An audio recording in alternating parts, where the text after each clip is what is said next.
Beware of the man who speaks in hands. Really? I find people who speak in sign language to be rather pleasant, actually.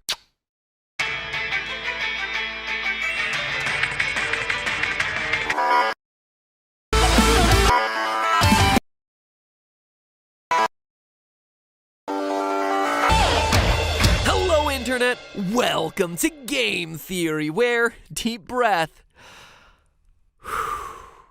I think I'm finally ready to tackle Undertale again. But overly dramatic game theory voice aside, I gotta be honest with you, I'm scared of this game. So before we begin today's episode, I need to take a moment to level with you all, because it's time I pull back the curtain of the show a bit and address a couple things. Now don't get me wrong, I love this game. I really do, but doing episodes on Undertale have been some of the worst experiences that I've had in the 6 years of doing this show. The first was Sans' Nest, a theory I was so excited to share with you. In fact, it was one of, if not my favorite episode that we had done of game theory to date, because it allowed me an opportunity to talk about one of my favorite franchises growing up, Earthbound, as well as one of my favorite modern franchises of Undertale. And it was a fun episode. Now don't get me wrong, did I in any way think that this was canon lore to the series? No. Of course not. I didn't think that Sans is actually Nest, but at the end of the day, these are theories meant to get you to think about things from a different perspective. And let's be honest here, there are a lot of similarities between Earthbound and Undertale, okay? From visual design, to actual sound effects, to even the timelines of the games. But the overwhelming negativity and ridicule that that video got was just crushing. It sucked, man. And don't get me wrong, I have gotten used to dealing with internet hate over the years. I've gotten through the Sonic is Slow controversy. I've had literal petitions written to remove me from the internet for slandering Mario's name by calling him a sociopath, but this one hurt.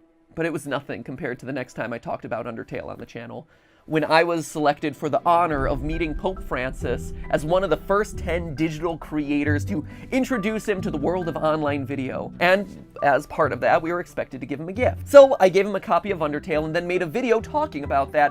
One, because it was such a huge honor for me, but two, because I was excited to share it with you. This was our achievement as a theorist community, as gamers, as online digital creators and people who love online things. And the hate that video received in the first week. I mean, this was a video where I specifically talk about accepting others and saying no to hating other groups of people, and it got hate. You gotta love the internet sometimes, man. Now, I tend to stay quiet in situations like that, since I've learned that fighting back only seems to make the problem worse. But since I'm talking about Undertale, and since I know all of those comments are going to come flooding back on this video, I figured, let me address some of the misconceptions and errors that were leveled against me when I first released that video. One, I talked to the Pope about cyberbullying in schools. I did not, as many people wrongfully accuse me of, waste his time talking to him about video games or gamer problems. In fact, my entire conversation with the Pope is available on YouTube right now. If you had actually taken a couple minutes to do research before assuming and accusing me of things, would have actually saved me a lot of sleepless nights. Two, the gift of a game was symbolic. Of course the Pope isn't going to play a video game, but three, if you thought that the gift of a video game was bad and had problems with that one, at least it was better than a surfboard, an illegal tree, and a YouTuber's self-written book about themselves. All things that the Pope also received as gifts that day. Which leads me to number 4. Yes, obviously other games talked about peaceful solutions before Undertale, but geez, I liked the game, it was recent at the time, and it was the Pope's year of mercy. And I don't know if you've noticed, but the word mercy appears a whole heck of a lot in Undertale. And lastly, number 5. I was selected via an application that I submitted for this opportunity as a representative of America, as a representative of gamers, and of online digital creators. I know a lot of people were upset that I was selected, and I'm sorry if you don't like me. But as someone who tries to advocate for science, logic, and critical thought, I did my best to put a good foot forward for all 3 of those different categories. And you know what? I did my best.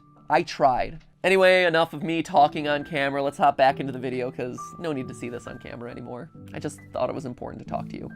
Mano a mano. So as you could probably tell, after those 2 videos, I wasn't super enthusiastic about tackling Undertale too much. Anyway, in the wake of all the tension going on in the world lately, I played through Undertale again and was filled with determination to try and do another episode on it. It was the most requested episode you loyal theorists wanted back when the game first came out, and to not cover it felt like just leaving the series unfinished, and I'm not the type to give up. So here we are, back in the ring for round 3 to answer everyone's biggest question about the series: who is Gaster? From what I can tell on Reddit, despite all the theorizing in the months after the game's release, it looks like most people ended up throwing in the towel, writing this mysterious character off as some code Toby Fox tossed in at the end of the development of the game to get people speculating, but without ever coming up with a fully fleshed out story of his own. I, however, disagree. After looking at all the evidence from a ton of different sources, in the game itself, in the game's code dug up from places like the Underminer community, from Toby Fox's own statements and my own scientific look at things, I think you can come up with a fairly solid theory of who Gaster is and what happened to him. So no more sins crawling up my back. I present to you my theory on WD Gaster. Part 1, because there's a lot to cover here. And like, seriously, if those opening stories weren't enough to convince you that I would love for this to be a single-parter, then I don't know what to tell you. I know 2-parters get a ton of hate, and the last thing that I want is more internet shade to be thrown at me on an Undertale video. But I want to give this theory the time and research that it deserves. So just trust me that it has to be 2 parts for my own sanity and to make this a better viewing experience for you. Because otherwise it would be an under-edited, overly rushed 1-part episode where I crammed in everything and didn't do a good job of explaining it all, okay?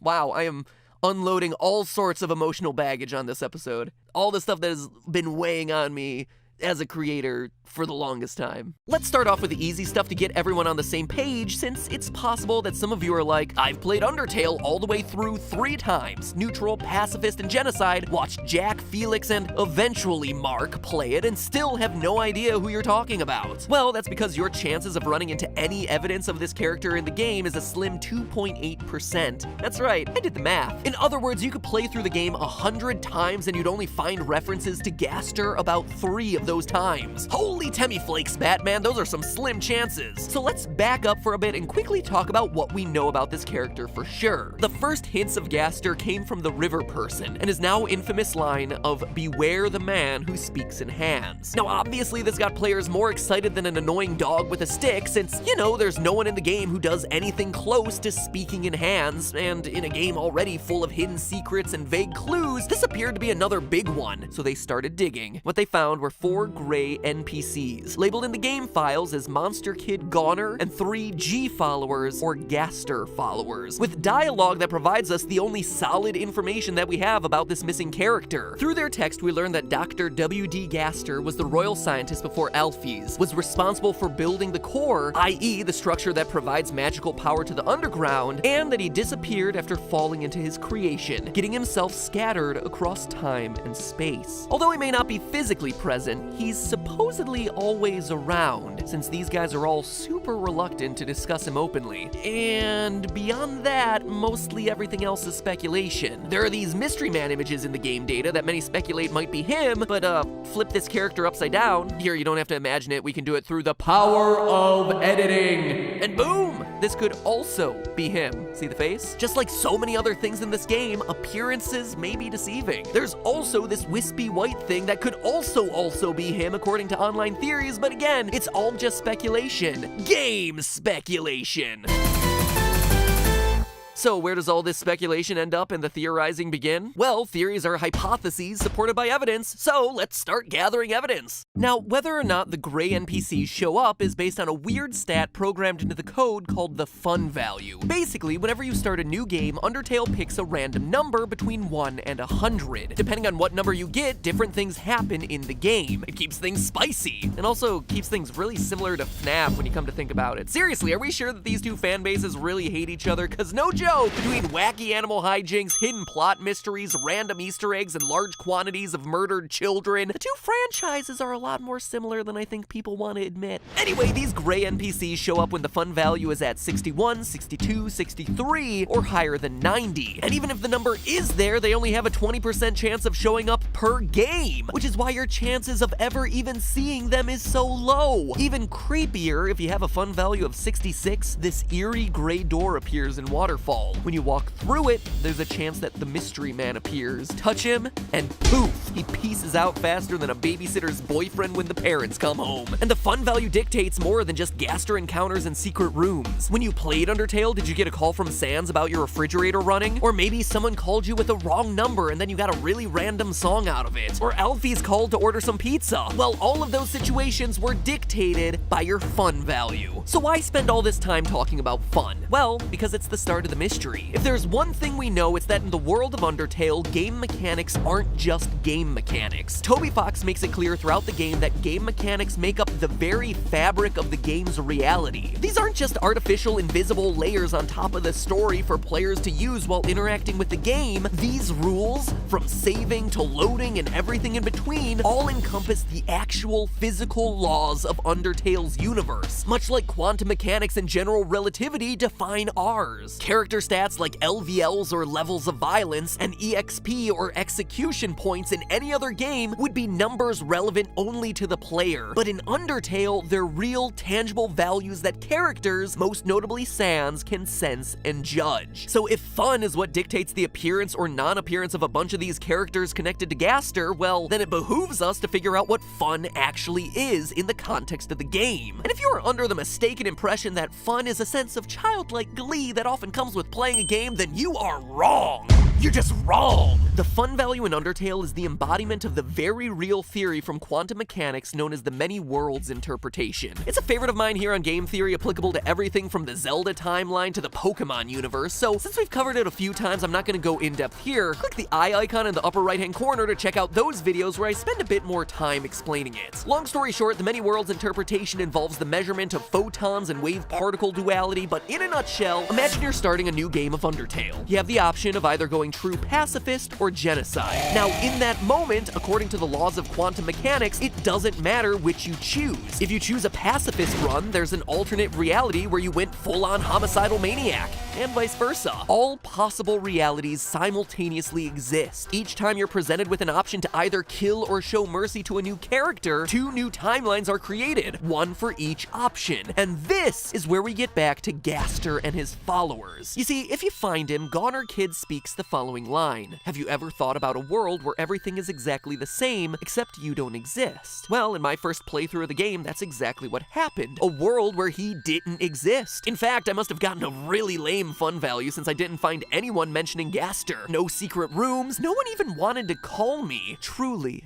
I was forever alone. But there are realities where he does exist, and where Sans does pick up the phone to call you. In short, think of each new fun value as another world in the many worlds interpretation, another timeline, parallel realities where one small detail is different. Goner Kid does or does not exist. Alfie's does or does not order pizza. So the next time someone tells you to go outside and have some fun, all you really gotta do is create an alternate reality in your own backyard. Simple as that. But not only does this fun value make repeated playthroughs of the game interesting, but it makes a world, pun intended, of difference when it comes to Gaster's storyline. From speaking to the Gaster followers, we know that an experiment went wrong and Gaster was shattered across time and space. Those are some pretty specific words. First, shattered, as in pieces of him went in many different directions. There are multiple pieces of Gaster that now exist. And then there are the operative words of time and space, meaning that these pieces ended up across many different timelines.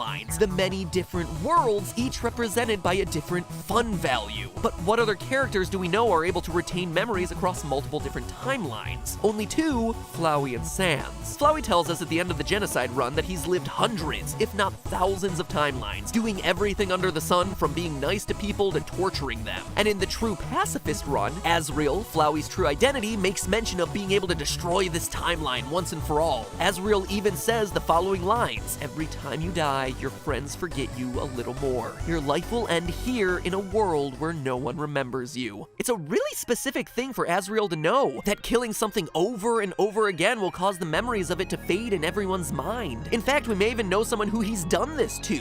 Goner Kid. Azrael's speech during the final battle is a direct parallel to the same lines we just saw Goner Kid speak a few minutes ago. A world where he no longer exists. The thought terrifies him, almost as though Azrael did this to him to the point where he does no longer exist. Sans, on the other hand, isn't as powerful as Flowey from a time manipulation perspective, but he does bend the laws of space around him, phasing through walls, and during his battle continually teleports over and over and over again. Though he doesn't show the ability to save or reload like Flowey does, he openly acknowledges that there are other Sanses out there in other realities and tells you to say hello to them. He has tests in place to see if someone is a time traveler. And even though he can't outright control time, he has at least some deeper understanding of timelines being manipulated, as evidenced by his various dialogue options when you fight him over and over during the final genocide battle, sensing how many times he's beaten you. So is it any wonder that the two characters who together manipulate time and space both wield weapons that look like this? And that, at least for Sans, this weapon, according to the sprite files, happens to be called a Gaster blaster. Or that for Flowey, this is the weapon that he specifically calls out will destroy the timeline. In fact, as you can imagine, there's a lot more to say about the Sans-Flowey-Gaster connection. But before we do, let's quickly recap. Gaster, the man who speaks in hands and the royal scientist before Alphys, is an entity only known about through his 4 followers, ones that only appear in certain timelines of the game. These timelines are ultimately dictated by a random fun value. With him being shattered across time and space, he must share some connection with the other 2 characters that seemingly straddle time and space, Flowey and Sans, and indeed he does in the form of his Gaster blasters. But there's more. So much more. From the determination experiments to information found in the True Lab, to Toby Fox's Twitter, to the pivotal clue that makes sense of all of this: the word search. No joke. But that's for next time, when we hop into deep lore talk, neuroscientific analysis, and much more to finally reveal the truth behind WD Gaster. So make sure you ring the subscription bell for the notification of when that video is coming out by clicking right here, and you'll be the first to see it. We're just about 10 days from now if you're watching this the day it's uploaded, so it's not that long. You know it's coming. It's not like Doctor Who Part 3, which is existing in this nebulous, non-existent world. There's a final date to this one. And hey, you know what? There's even going to be a For Honor game theory that's sandwiched in next week to keep you even more entertained, because that's a cool game. It's a fun theory that talks about Vikings, samurai, and knights, so that's pretty cool. Look, no one likes a 2-parter, least of all me, since it gets everyone to complain about it, but hey, I'm looking out for you guys. But you gotta look out for me too. Because you know what? That extra time is gonna make the final theory that much better. Alright? So in the meantime, remember, that's just a theory. A game theory. Thank